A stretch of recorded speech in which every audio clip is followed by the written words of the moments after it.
মদিনাতে যদি কোনোদিন যান, বাবে জিব্রাইল সেই দরজাটা এখনো আছে, যেই দরজা দিয়ে নবীর কাছে জিব্রাইল আমিন আসছে 22,000 বার। দাহিয়াতুল কালবির সুরত নিয়ে নবীজির কাছে আসতেন।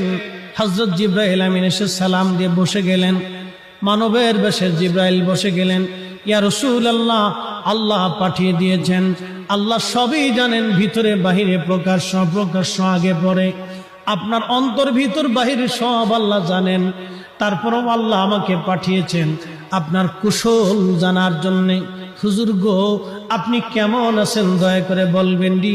আল্লাহ নবী ডাক দিলেন, জিব্রাইল হে, আমি অসুস্থ আছি, আমার কাছে ভালো লাগে না। আল্লাহর জিব্রাইল চলে গেলেন। পরের দিন আবার এসে সালাম দিলেন, জিজ্ঞেস করলেন, ইয়া রাসূলুল্লাহ আপনি কেমন আছেন? জিব্রাইলকে নবীজি বলেন, জিব্রাইল রে, আমি তেমন ভালো নাই, শরীর অসুস্থ, আমার ভালো লাগে না, অসুস্থতা আরো বেড়ে গেছে। তৃতীয় দিন জিব্রাইল আমিন আবার আসছে, হুজুর আপনি কেমন আছেন? আল্লাহ জানতে চেয়েছে আপনি কেমন আছেন। জিব্রাইলকে নবী বললেন, আল্লাহকে বলো আমার শরীর ভালো না, আরো অবনতি হয়েছে। চতুর্থ দিন জিব্রাইল একা আসলেন না, মালাকুল মউত আজরাইল আলাইহিস সালামকে নিয়ে আসলেন। আসার পরে দুইজনে সালাম দিয়ে ভিতরে ঢুকলেন। আল্লাহর নবী বললেন, ভাই জিব্রাইল। উনি কে? বলে আজরাইল।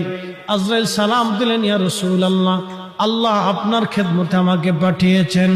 হুজুর, আল্লাহ আমার উপরে ফরমান চালু করেছেন, আমার উপরে রুলস আল্লাহ জারি করে দিয়েছেন আপনাকে সম্মানের সাথে নিয়ে যাওয়ার জন্য। ইয়া রাসূলুল্লাহ, ইয়া হাবিবাল্লাহ, তবে আল্লাহ পাক এটাও বলে দিয়েছেন আপনি অনুমতি দিলে আপনার জান আমি কবজ করব, অনুমতি না দিলে আমি আজরাইল ফিরে চলে যাব। আপনার যতদিন মন চায় ততদিন আপনি দুনিয়ার মধ্যে আপনি উম্মতের মাঝে আপনি থাকবেন। একবার আওয়াজ তুলে বলা যাবে কি আল্লাহু আকবার?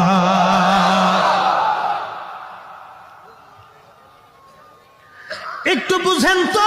আজরাইল নবীর দরবারে বললেন, হুজুর আপনি অনুমতি দিলে আমি জান কবজ করব,